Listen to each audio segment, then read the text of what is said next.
Okay. Ooh. Good evening, everyone. I have 6:31, and if you have class with me, you know I like to get started on time, so we're a minute behind. My name is Meredith Clark. I'm an assistant professor in the Department of Media Studies at the University of Virginia, and it is my pleasure to welcome you here tonight for a keynote address by Dr. Andre Brock, who is with us tonight thanks to the generous support of the Page Barber Workshop and the Woodson Institute for African American Studies at UVA, who's led by Dr. Deborah McDowell, and in collaboration with Dr. Adam Banks, professor and chair of the program in Writing and Rhetoric at Stanford University. It's my privilege to welcome Dr. Brock here tonight as part of a larger workshop on interrogating Black digital culture, which brings a small group of interdisciplinary scholars whose dedication and care to the production of scholarly narratives about Black digital culture to grounds today for 2 days of discourse and deliberation. And I'd like to take a moment to recognize these individuals. I'll ask you to stand briefly, and if the audience will hold their applause. On a personal note, being a pre-tenure scholar, when you have the ability to reach out to people and ask them to show up for you when they take time out of their work and their schedules and their family lives to travel across the country and spend time with you, it's a great honor, and so I do want to pay honor to them. So Dr. Banks from Stanford University.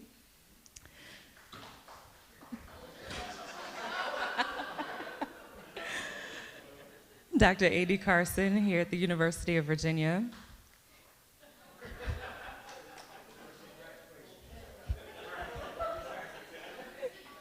PhD student Kiara Childs from UNC Chapel Hill. Dr. Tara Conley, Montclair State University. Dr. Regina DeThelli, University of Puget Sound. Dr. Antoine Hardy, City of New York Bureau of Manhattan Community College. Dr. Lauren M. Jackson, Northwestern University. Dr. Reginald Royston, the University of Wisconsin at Madison. And PhD student Zari Taylor, UNC Chapel Hill. And Zari is also a UVA alumna. Thank you.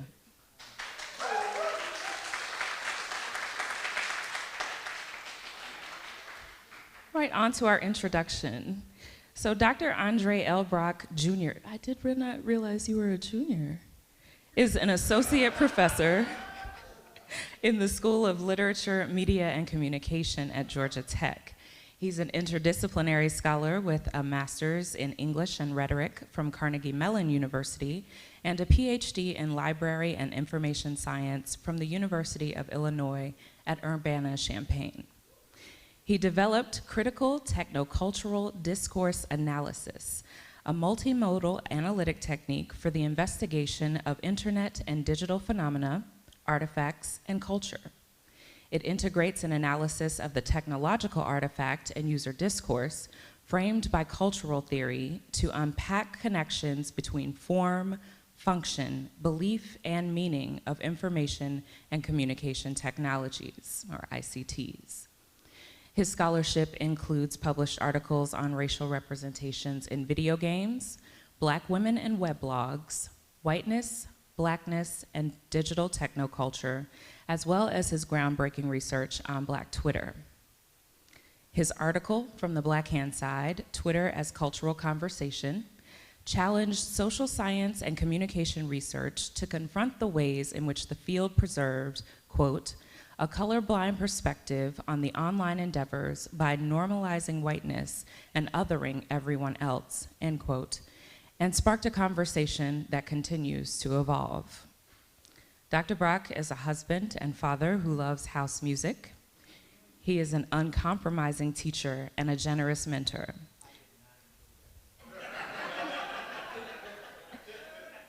And I feel fortunate and blessed to be able to call him my friend. Please help me welcome Dr. Brock.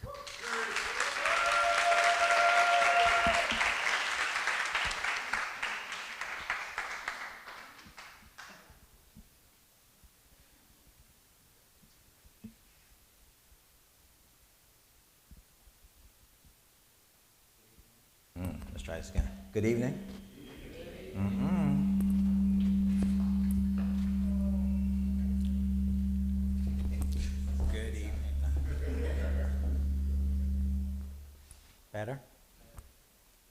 Don't you take no pictures? All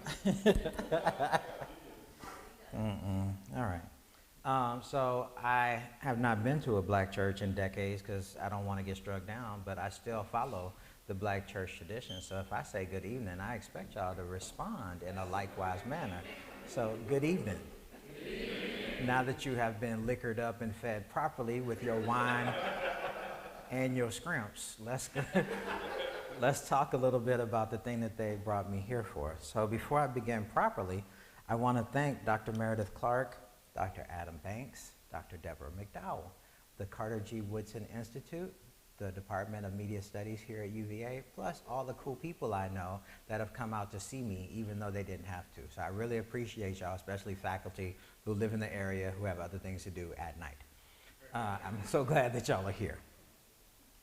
This talk is drawn from my forthcoming book, Distributed Blackness, African American Cybercultures. It will be published with NYU Press in February of 2020. If you go to my profile and don't follow me, you will be able to access a discount code for a 30% discount and free shipping.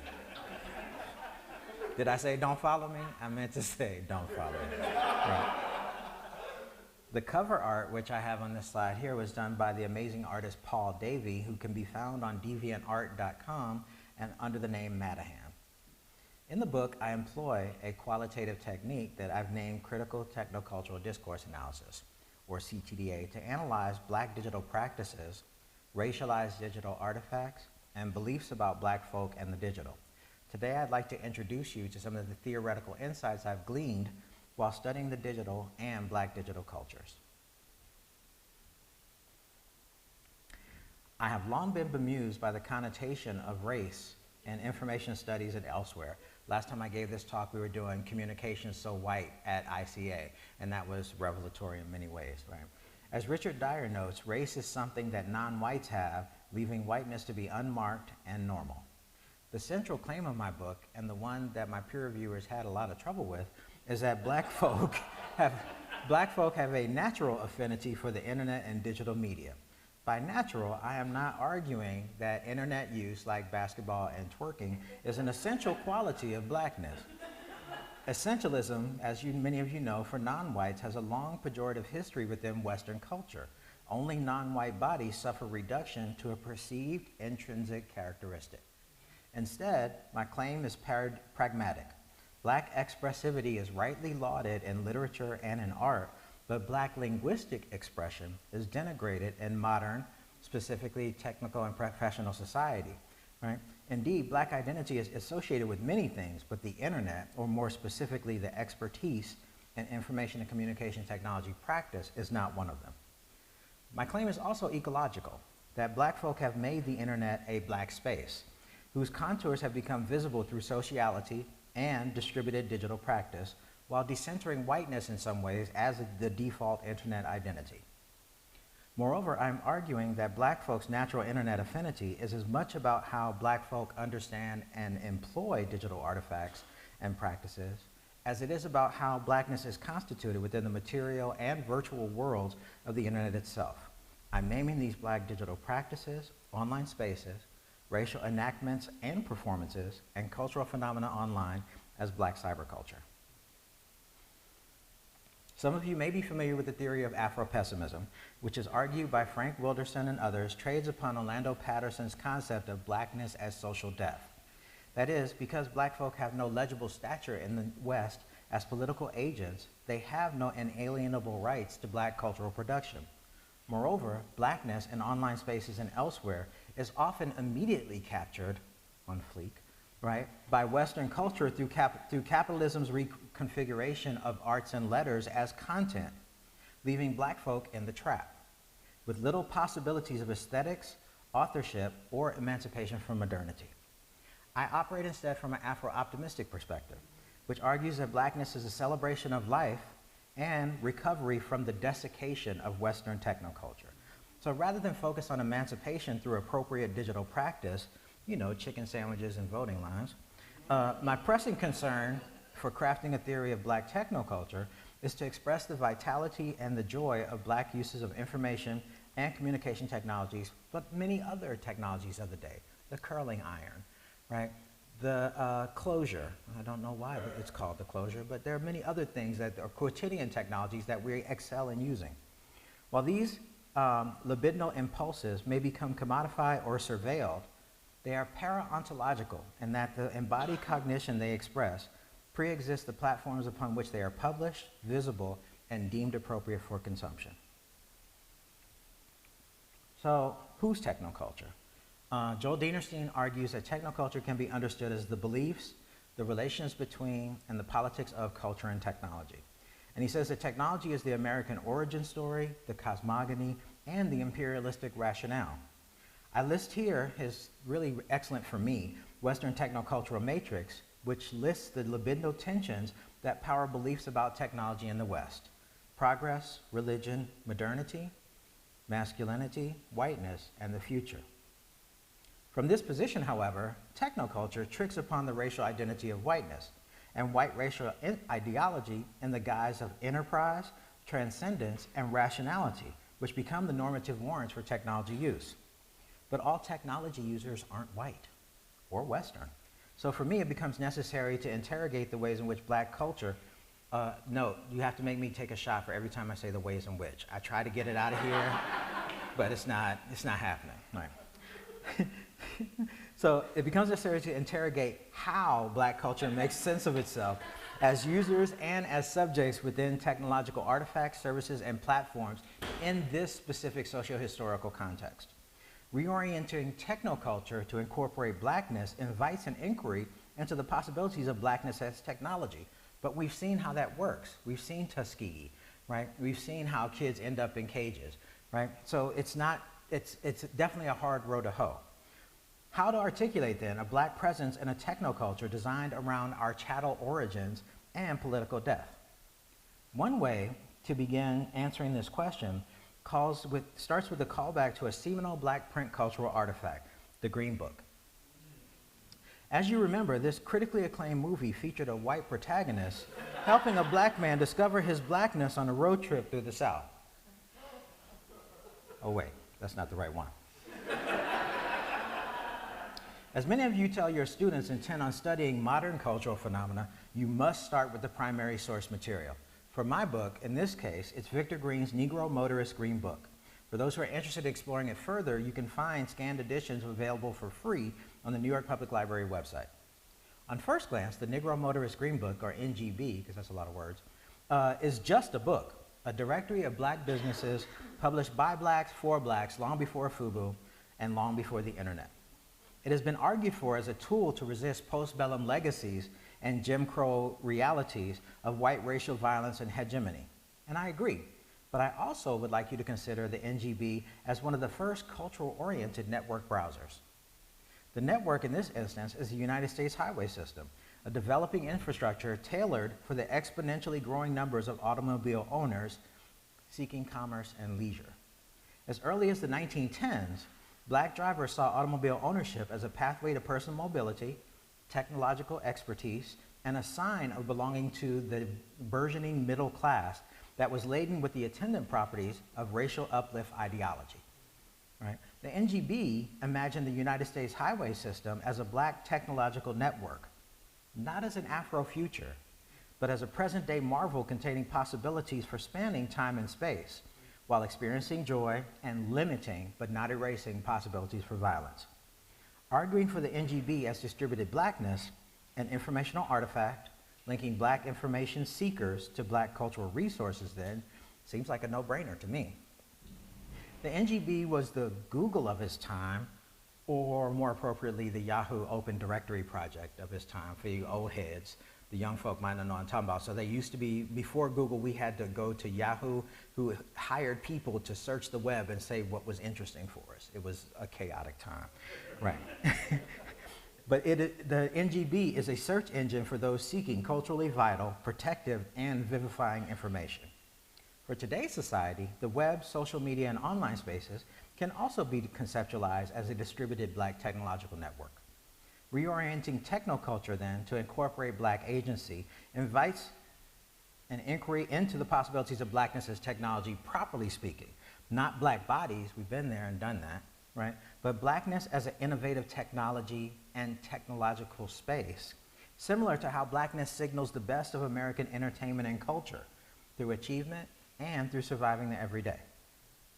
While the internet is still lauded as a liberatory and democratic space, it also affords the increased invasive possibilities for discrimination and violence against Black women and queer folk. So there's still a pressing need for the curation of digital and online resources for Black folk seeking information and safe spaces.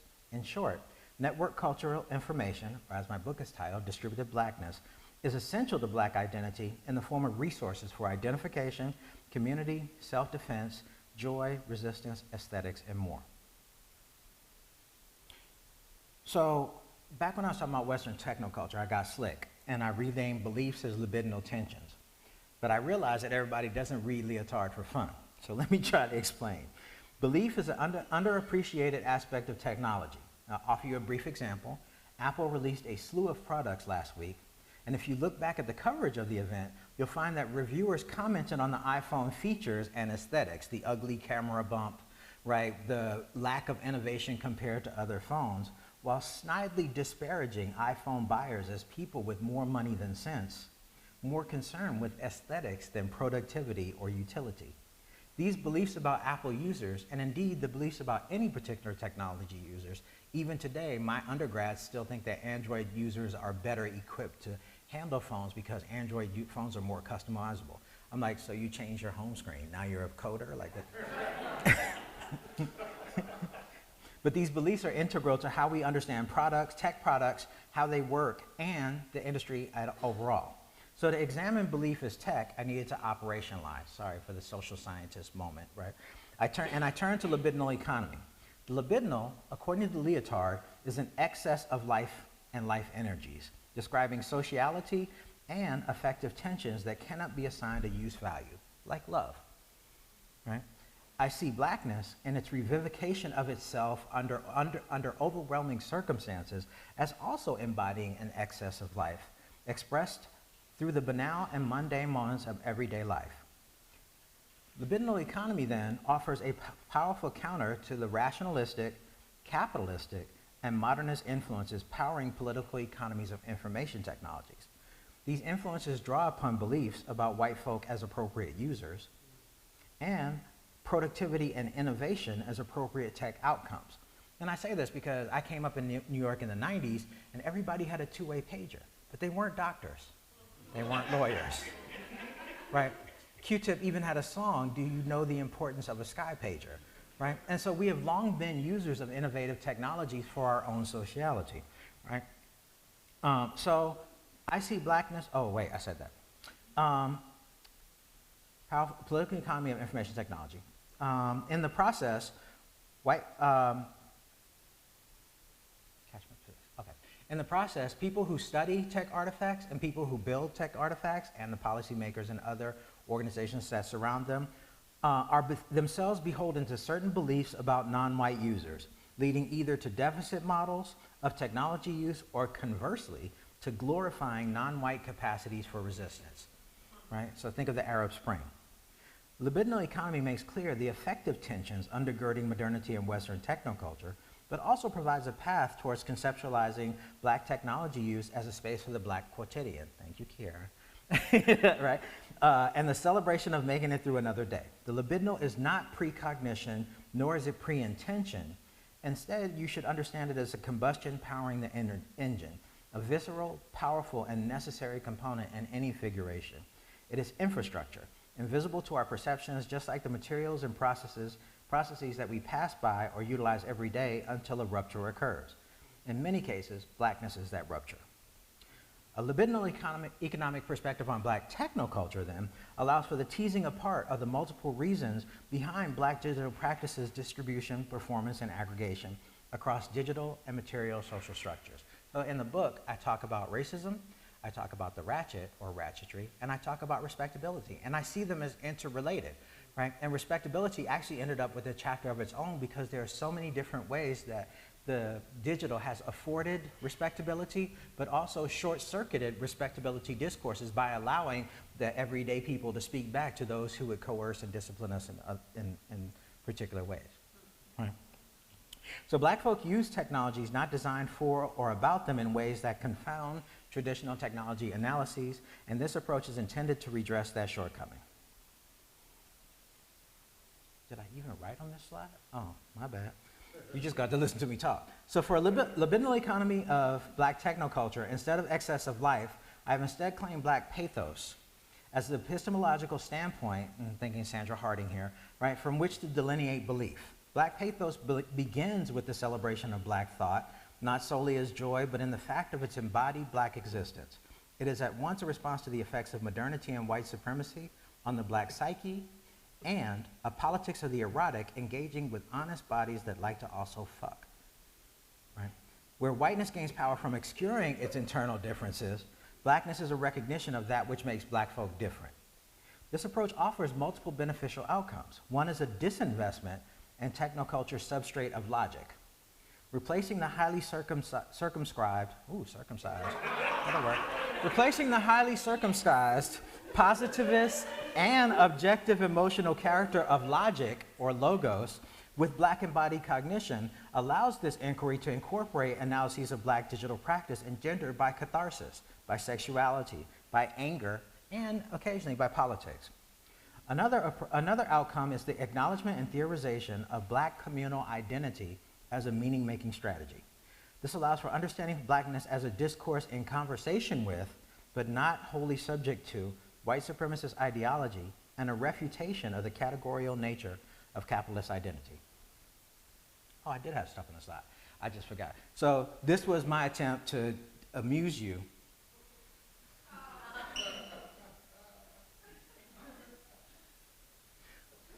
But we passed that point now. So, I ask you to consider two conjoined concepts. First, that blackness needs its own formulation of technoculture. Second, to understand race as and is a technology. Black identity or race is an artifact with practices, for example, black discourses or black Twitter signifying, and beliefs, double consciousness, respectability, the Hoteps, the black Israelites, ADOS, take your pick, right? So this is my black technocultural matrix with the qualities of blackness, intersectionality, invention, and style, because I couldn't figure out how to disentangle the two. America in asterisk, modernity, and the future. And I have American asterisk because although I am upfront about being an African Americanist in terms of the communities that I study, I realize that Africa in the Americas is a diasporic happening, and there are still folk in Africa dealing with colonialist, post-colonialist regimes, right? So I try to leave this as open as possible to allowing other moments of the black experience, the black diaspora, to inform this matrix. So in the interest of time, I'll only discuss one, although we can return to them in Q&A if you wish. Blackness for this matrix stands for the embodied and critical valences of black cultural identity revolving around subjectivity and cultural production.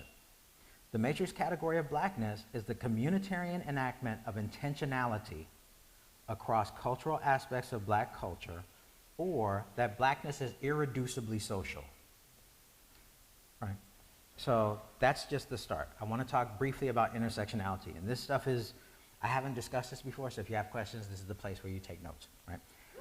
Intersectionality. I've chosen intersectionality to represent the interweaving of blackness with multiple facets of identity, including the digital.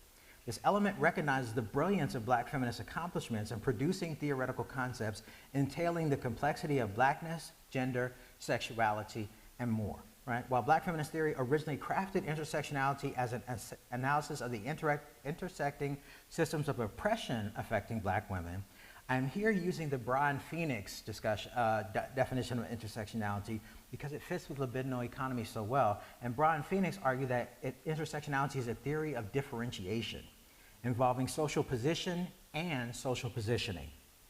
Social positioning here refers to how different groups define, negotiate, and challenge their positions, transforming identity from object to process. Right? What does intersectionality mean for black technoculture then? My primary motivation for incorporating this concept is that black people must constantly confront context collapse in nearly every context in Western racial ideology, as opposed to early theorizations of the internet where context collapse was something that happened when we started using social media, right? Our racial identity overlaps and interweaves with whatever other identity they may be inhabiting at the moment, but rarely in a manner that benefits them. Nominating intersectionality to the matrix of Black technoculture, then, for me, is an epistemological, a methodological, and an empirical imperative. Methodologically, analyses of Blackness and technology should approach the standards of historical materialism.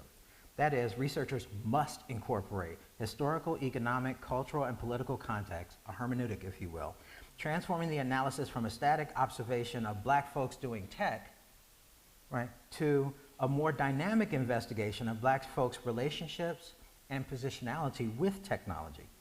Doing so allows the analysis to drill down into how tech and culture mutually constitute race, gender, sexual, economic, and other axes of social organization. For example, research into Black women's online natural hair culture should take into account the aesthetic, the historical, political relationships between Black hair, older technologies, colorism in the Black community, women's bodies, patriarchy, entrepreneurship, heterosexuality, and Western culture. These interactions must be acknowledged, but at the same time, you still have to pay attention to how YouTube, blogs, and bulletin boards mediate practitioners, professionals, and a deeply engaged commenting community that build out their digital spaces. I know it's a lot. Try to get that in 8,000 words. What does intersectionality mean for Black technoculture then? Oh, wait, I said that already. Oh, we're good. I'm almost done. You guys made it.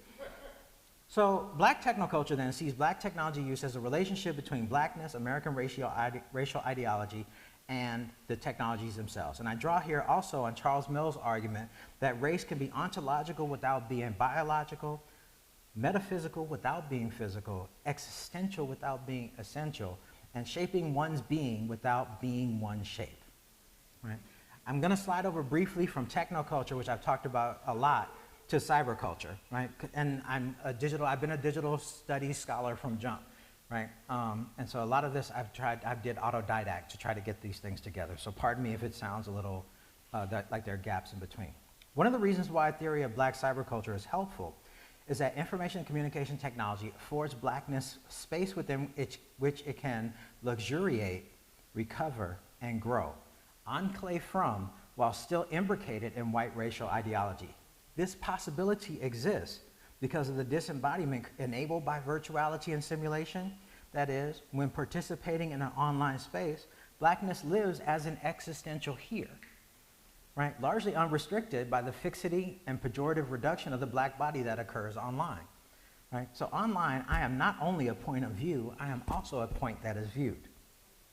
So Black cyberculture then can be understood as the protean nature of Black identity mediated by various digital artifacts, services, and practices, individually and in concert, right? Or Blackness as an informational identity premised upon libidinal online expressions and practices of joy and catharsis about being Black, expressed through semiotic and material relationships between content, hardware, and code. Oh.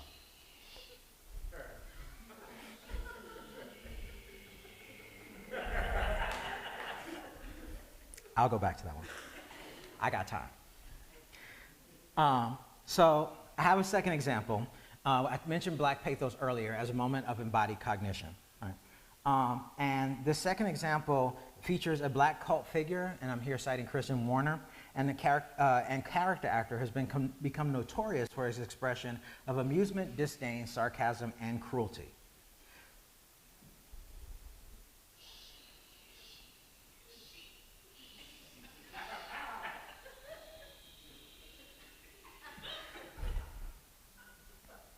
The second example is part of a moment when Twitter made a tectonic shift in how it presented information to the world, the move from 140 to 280. This move met with mixed reactions by the Twitterati and the tech press. Me, myself, personally, I've previously written that Twitter's power lies within the ritual catharsis of releasing libidinal energy in the sharply enforced limitation of 140 characters. This tweet, however, proves me wrong.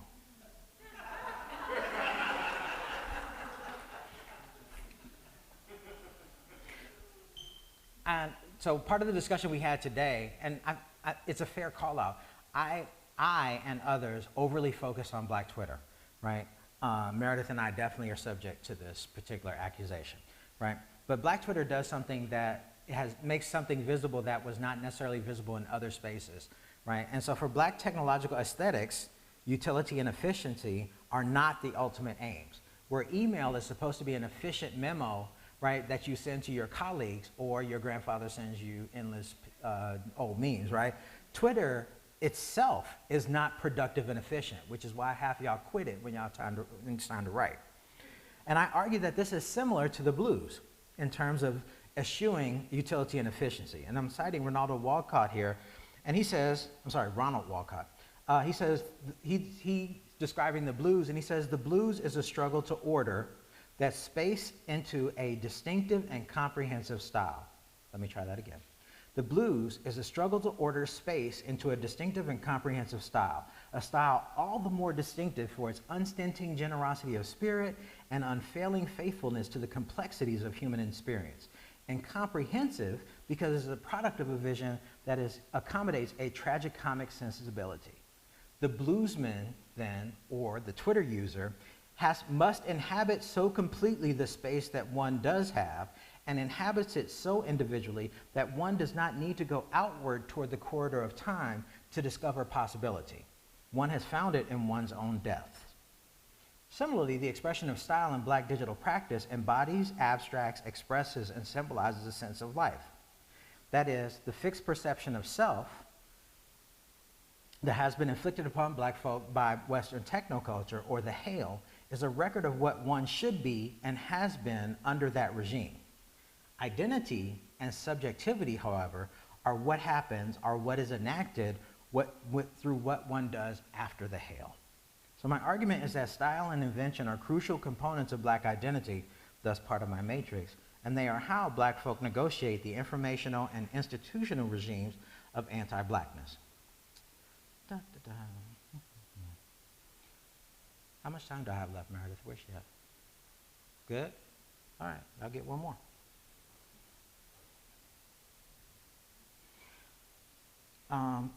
There's another piece of Black cyberculture that I want to talk about. For those of you in the know, Afrofuturism is a marvelous construct through which to examine Black engagement with and through technology. But where Afrofuturism is concerned with Black futures, Black cyberculture is better argued for as the post-present, particularly as constructed and contested through Black cultural digital spaces and practice. By post-present, I mean that Black folk in digital spaces are constantly engaged with the moment, or kairos. I'm arguing here for the ways that Black digital practice invests energies into being through sociality, a celebration of the now that incorporates past iniquities and future imagining. So I have two examples for that. Timeliness, or the lack thereof, is a significant aspect of Black discursive identity. For example, the concept of colored people time describes a joyous disregard for modernity and labor capitalism. Or, I might be late, but I'm always on time. From this perspective, Black kairos is simultaneously racial performance, discursive invention, and timely engagement in a cultural and communicative context. As deployed here, it refers to the immediacy afforded Black discourse by network protocols. I'm totally stealing from Adam Banks here. Communal structures and the instantaneity and archival capacity of information networks. For example, the signifying discourses on Black Twitter require continuous attention, performance, and presence in the precise moment when those topics and hashtags are most vital. There is nothing worse than being 8 hours late to a topic that was popping 8 hours ago. Right? Similarly, showing the receipts is a Black carceral archival practice, situating past transgressive behaviors in the now to be commented upon and read as evidence in the moment. This Black digital practice is enacted by publishing and sharing archived, digitized documents, screenshots, old social media posts, or emails, but also visual and multimedia testimony, right, with the aim of correcting, but not shaming, folk wrongly attempting to claim moral, political, or economic authority in the now. All right, y'all have had enough. So let me close.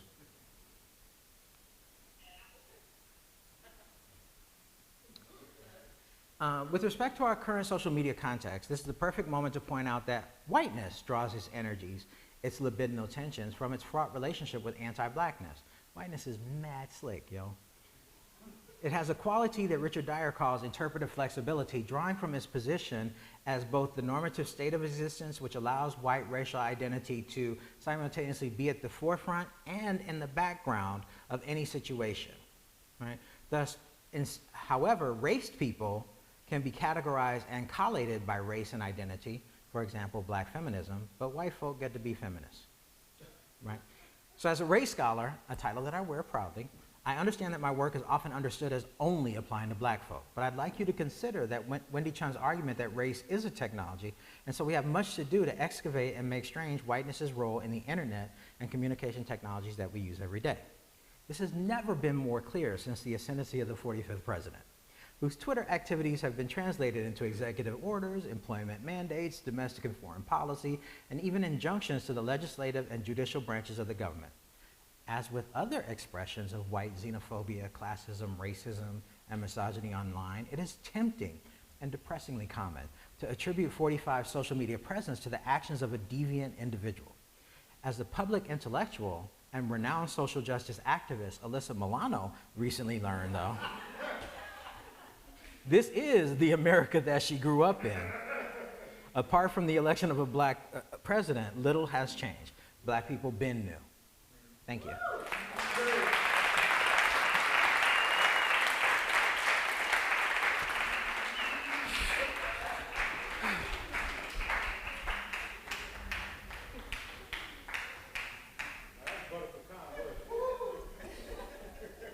I need them.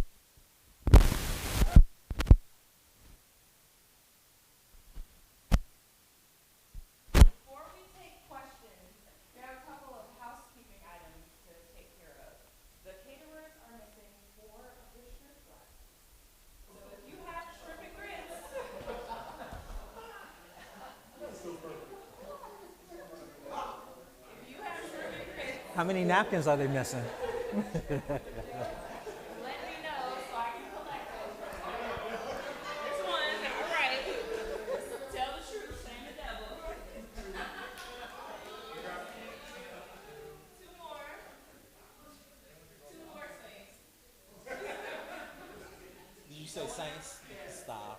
Did you put your church glass on the ground? No? Okay. Yes.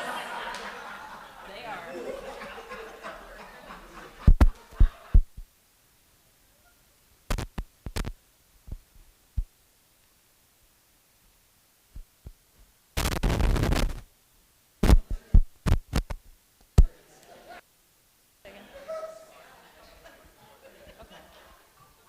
So, do we have questions? We're going to ask you to use the microphone for recording and accessibility. Oh, I asked if we have questions. We're going to use the microphone for the recording and for accessibility. So if you have questions, if you'll raise your hand, please.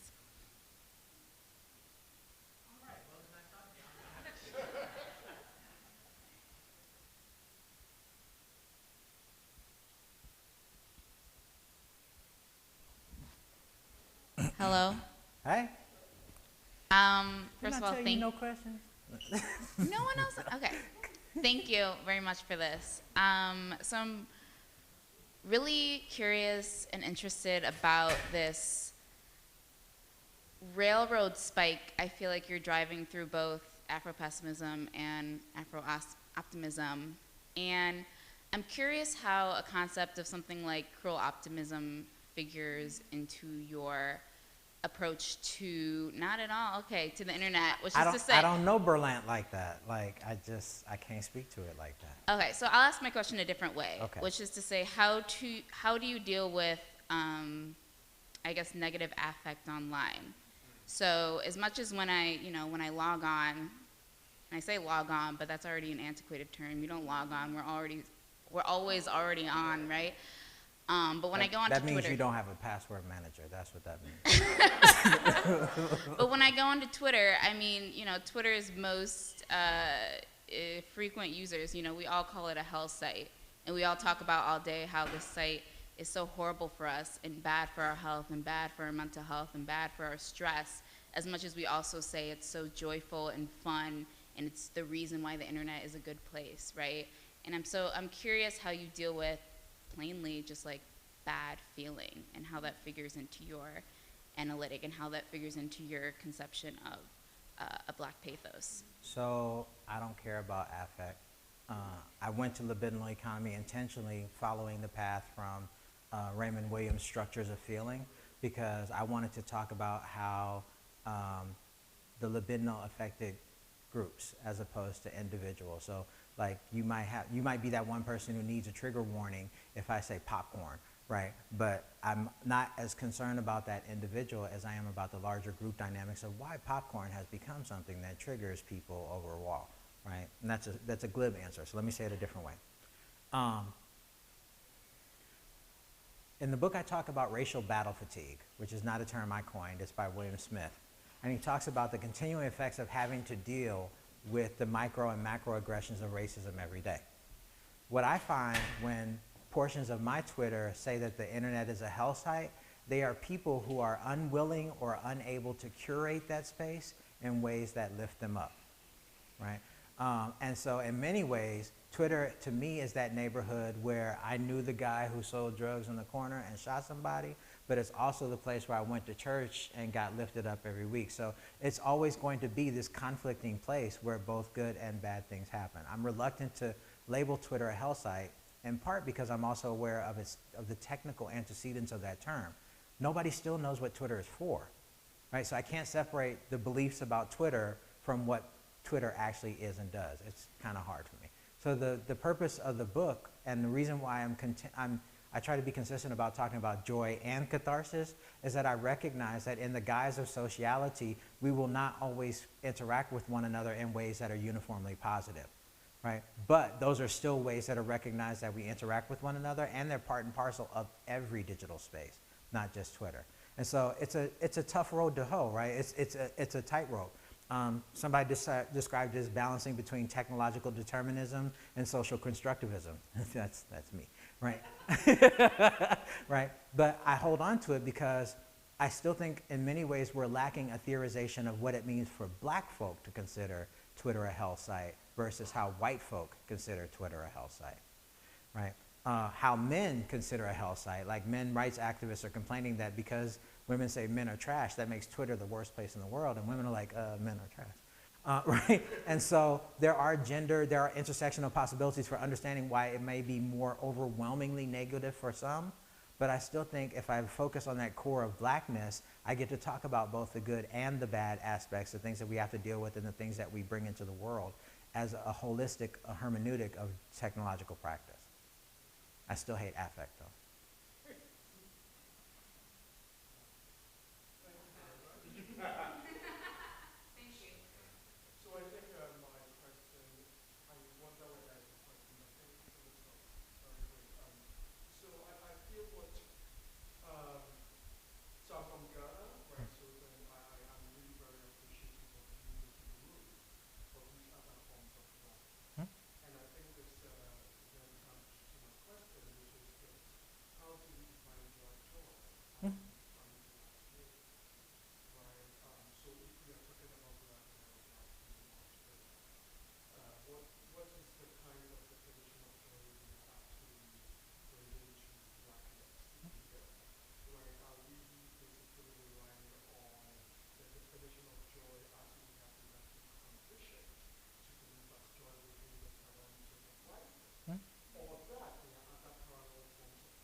test? So you trying to put me in the same trick box that Lauren is? So you have also asked me a question about the libidinal and affect, so I will try to answer it from a different direction. In the early part of my career, I got called out for using Omi and Winan as a way of understanding racial formation projects, because it's really clear, at least to Joe Fagan and others, that Omi and Winan do not sufficiently account for racism in the formation of a racial project, particularly that of Blackness, right? And I have been try to be pretty clear from the moment that I started writing that racism is not the only thing that defines me. What I had to do as I started reading Fanon and other philosophers of Blackness and racial identity is that I had to come up with a definition of Blackness that understood that the middle passage epistemology, that our inflection and inception by white capitalist colonialist culture is a real thing, but that it still is not the only thing that defines us. So the idea that there can be black joy apart from whiteness is an interesting concept to me, right? I think it can be, but I don't think it's always possible, right? And so this is the other trick part about getting caught up in Omi and Winan. So, you know, Omi and Winan talk about representations in tension with social structures. But the trick for that is, if you bring up a representation, somebody says, well, there's other representations that are valid in that social structure, and so your particular representation is not working, right? So let me offer one, right? One thing that's been really popular, and I'm not saying this because you're Ghanaian, one thing that has become really popular have become African dance videos, right? And in these African dance videos, in particular, the women gyrate and rotate and hyperextend and flex. The men do too, in ways that in some contexts could be considered feminine, but the men, it's fucking awesome, right? In a Western context, that is seen as sexual license, right? In a West Indian, in a Atlanta, in a New Orleans perspective, right? That's not it. There are sexual connotations to it, but the joy is in the movement, right? And so I have to constantly be aware that there is no simulation or stimulation produced in a vacuum, which is why I keep returning to sociality, right? And so in that sociality, it is entirely possible. I mean, one of my job talk, no, that wasn't, yes, it was the job talk. It was right about that time. Focused on a phenomenon that happened on Twitter in January of 2015, when Yahoo Business made a significant typo. Right, Yahoo Business, right?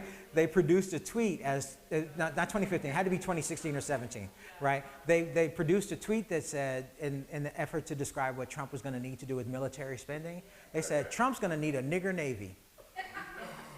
Now, the liberals thought that black people were going to create an outrage machine, go on a mob mentality, try to tear Twitter down. But Twitter did what I think is one of the more remarkable feats of signifying that I've seen ever. They took nigger navy and flipped it. Missy Elliott put that thing down, flipped it, and reversed it, right? In ways that white people had trouble even trying to comprehend. I met the young lady in Atlanta, so she posted somebody else's picture, and it said, waiting for my husband to come home from the nigger navy, and it's a woman sitting in a beach chair underwater with full scuba gear and a bikini. Right? Now, how do you interpret that outside of black joy or black pain? Right? Because, you know, Jody, get your girl and gone, that's been military forever, right? And so to me, that's indicative of the possibilities that we have. Transcending is not the word I want to use. This is why I love the concept of the post-present.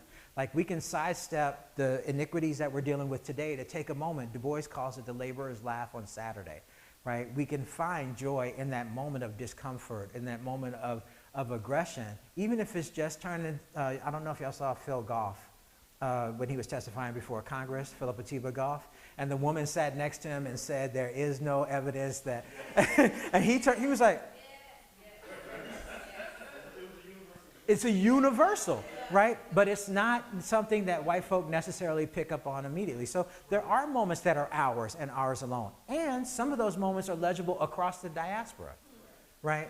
And then there are moments in Ghana and Nigeria. Like for some reason, I catch a lot of South African Twitter. I have no idea what they're talking about, but that shit is hilarious, right? And I know it, I can tell some of what's going on because some of the mannerisms, the folk look like my family, right? And they're doing things that I understand my family would do in this moment of sociality. So I don't know if that answers your question. It definitely doesn't answer Lauren's question. I know she's gonna get me later. Microphone, where the microphone lady at?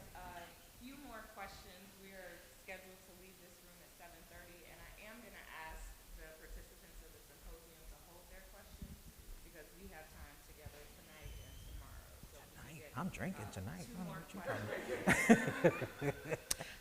Hi.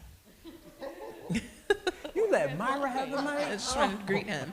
I know who gave me the mic. So, Dre, I have two questions. You only get one. One is super easy. It was just a clarification. So when you were talking about receipts, did you say archival or carceral? I said carceral and archival. Oh, okay. It's damn near governmental. Oh, okay. Well, I'll ask you about that later. Okay. But my other one is maybe a follow-up on our Ghanaian friend's question, but one that I have, obviously I'm interested in with my own research. But who is the R's that you're talking about? So you keep alluding to, well, here are things that black people know. And for me, I'm always like, do tell me more about this because, right, that gets messy. Robert really Gooding essential. Williams, and this is particularly applicable following the Rachel Dolezal thing. Robert Gooding Williams said, blackness is not only and not limited to the physiognomy of the black body or the recognition of its traits. In many ways, it's measured by your intentionality of moving in the ways that black people move, right? And so, as Paul Mooney says, everybody wants to be a nigga until it's time to be a nigga, right? And so, this mixed race question comes up on more than one occasion. I don't know if you know Danny Myron. He's my student at Michigan. But we've talked about this a lot. And there's a, there you go. So this mixed race question is always interesting to me because mixed race people operate in the context of American one-drop rule as if they have the option of being other than that thing, right? And in response, people who are not as close to that one-drop rule have developed carceral mechanisms for either trying to let them in or let them out, right? So when I say R, I'm specifically referring to people who are intentionally black all day, every day, and move with the purpose of being a part of that community. To a certain extent, that includes Clarence Thomas, as much as I hate it, because Clarence, despite his terrible juridical record, is one of the instrumental people in getting black folk into the judiciary, right? That does not include, however, Stacey Dash, because I'm petty. That's basically why that is, right? So here's the question. Let me ask you to hold that question because we do have some students who are participating. I want them to have an opportunity to ask their questions. And Rachel and here, we're all going to be together for the next couple of days. So if you will. I just want to say, first of all, thank you so much for this. This was really informative. Sorry, I'm over hey. here. I was talking so weirdly into this microphone. But I'm in a class with Professor Clark on media memory and justice. And we've been talking a lot about the concept of the memory worker. And I was wondering, how do you think that specifically institutional memory workers can partner with black digital users to preserve the quotidian joys and stresses of black technoculture? First of all, pop quiz, please define what a memory worker is, because I ain't in class with you. Yes, I can do that. So we're reading a book by Joseph Van Dyke. And the concept of a memory worker, more broadly, is someone who, it could be anyone who deals with personal cultural memory, which is the idea that we all have our own interactions with memory and we loop it through culture, and collective memory, and repurposes it and broadcasts it in some way. So anyone who's doing anything with memory, really. Is that the right way? Did I pass? Okay. I was so nervous. The non-digital answer is the difference between remembering Rosa Parks as the person who sat down on the bus and the other lady, Claudette Covan, right? And remembering Claudette Covan as someone who sat down on the bus before she did, but she was not allowed to be the face of the movement because her age, her pregnancy by a married man and the like. So in some ways, your question is interesting to me because the quotidian gets recaptured by memory workers who are intent on preserving a curated experience of what the thing is, right? It's one reason why I talked about the ratchet, right? Because I think the ratchet is hugely important to how we understand ourselves as Black people. And in this, I'm inspired by R.A.T. Judy's On Nigga Authenticity, where he talks about the possibilities of the bad man, right? Looking at the bad man as the gangster rapper, right? And for him, the bad man is simultaneously this figure which is against white supremacy, but also against the rules of the Black community from which he comes from, right? But in order to recover that bad man, the community has to morally and spiritually incarcerate him, right? And I see that movement to try to recover memories of the quotidian. If you remember Trayvon, and I'm not even Trayvon, if you remember Michael Brown and If They Gun Me Down, but you don't remember how many of those kids were posting pictures of themselves smoking weed and holding guns and holding stacks of money to their head as they participated in the hashtag If They Gun Me Down, right? You're doing yourself a disservice. You have to be able to talk to the quotidian, the everyday, as the libidinal impulses, which allow them to participate in that recuperative, restorative moment. How's that? Thank you so much. No, this lady's had her hand up forever. No, y'all can both go. We got 2 minutes. Okay, so first off, yeah, thank you. But I wanted to ask, well, give like a couple sentences of background first. On Facebook, something I've noticed and done some research on, and I know you've been talking a lot about Twitter, but specifically on Facebook, something I've noticed and experienced myself is Facebook itself taking down posts about racism and taking down, I mean, I posted something about George Stinney Jr., and for those of you who don't know, he was the youngest person in America to be executed, and he was innocent, and has been proven. And it's very upsetting, but I posted just this post about it that had all the information, and when Facebook took it down, the reason that they said was because they wanted to prevent fraud and basically inaccurate information. And I also had comments of mine taken down off of a post of a woman who was calling me a typical angry, ratchet Black woman for calling out her racism and bigotry. And all my comments were deleted, but when I reported hers calling me this, Facebook did not take them down. So I wanted to know, what are your thoughts on the growing silencing culture that are found on racism in respect, that are found on Facebook in respect to racism and the silencing of Black people and their voice? The only thing I'll push back on is not growing. It's always been there. It's been part and parcel of who Facebook and Twitter have been from the beginning, and in part that's because of the bodies that make up the institutions that put them together. Sarah Roberts talks a lot about these days about content moderators who are housed in the Philippines or in Ireland and who are trained by Facebook staff to recognize abusive, insulting, hostile language, but they're not sending people of color to train those staff.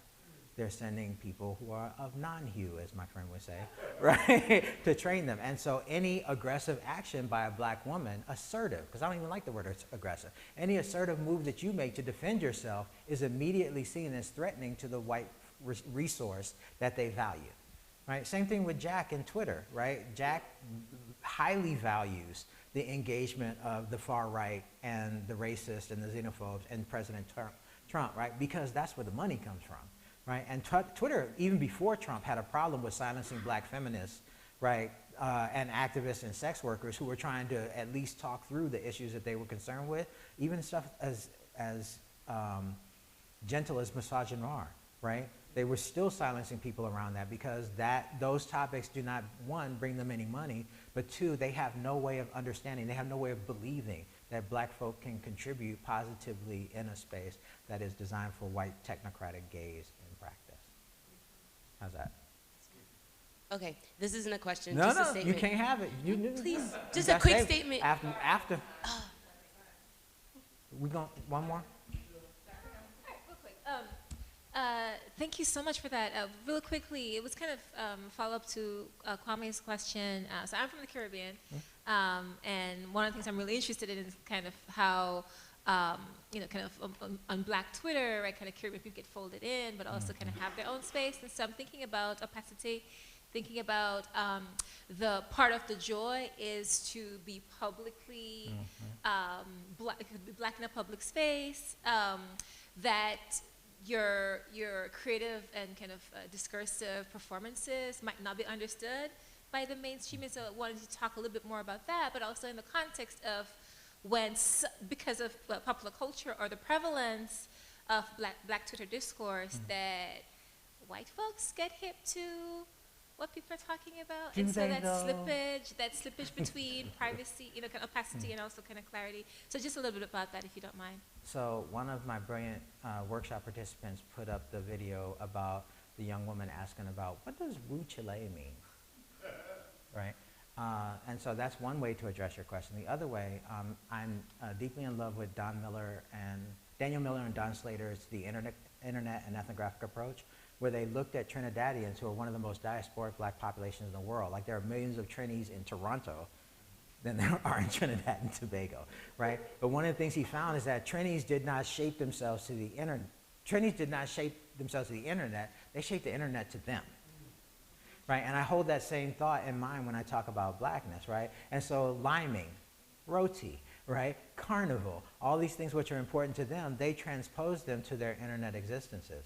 The one thing I will say, and this is a fair, I think you made a point, I'm not sure if you were thinking of this when I heard you, but American Black Twitter does tend to dominate the airwaves at certain times of day. At times, Haitian Twitter breaks through. At times, Puerto Rican Twitter breaks through, particularly during the hurricane, and now Bahamian Twitter has broken through. But for the most part, unless you're looking through other time zones, like West Coast Twitter is a different type of black Twitter than, right? Unless you're invested in those time zones, you won't see the same Twitter experience that everyone is. But they all do it from their own conceptions of blackness, right? And that, to me, that's the common thread. One young lady asked me at the last Race and Media I went to in New York, Myra may remember, she was like, well, why don't you talk about black queers and black disabled people and black so-and-so? And I'm like, what's the common thread in everything you said? She's like, I don't know. I was like, they're all black. Right? And so I start from that point, and I try to leave my frameworks open enough to where if you want to plug feminism or diasporic post-colonial populations in them, right? I love Césaire. I love C.L.R. James, right? I have no facility with them, but I love reading them and thinking through them, right? If you want to plug those in, this framework is open enough to where you can plug it in and start finding the peculiarities, the habits of thought, right, that set Jamaicans apart from Trinis, from Bahamians, from Bajans, right? And that part is interesting. I'd love to see that kind of work.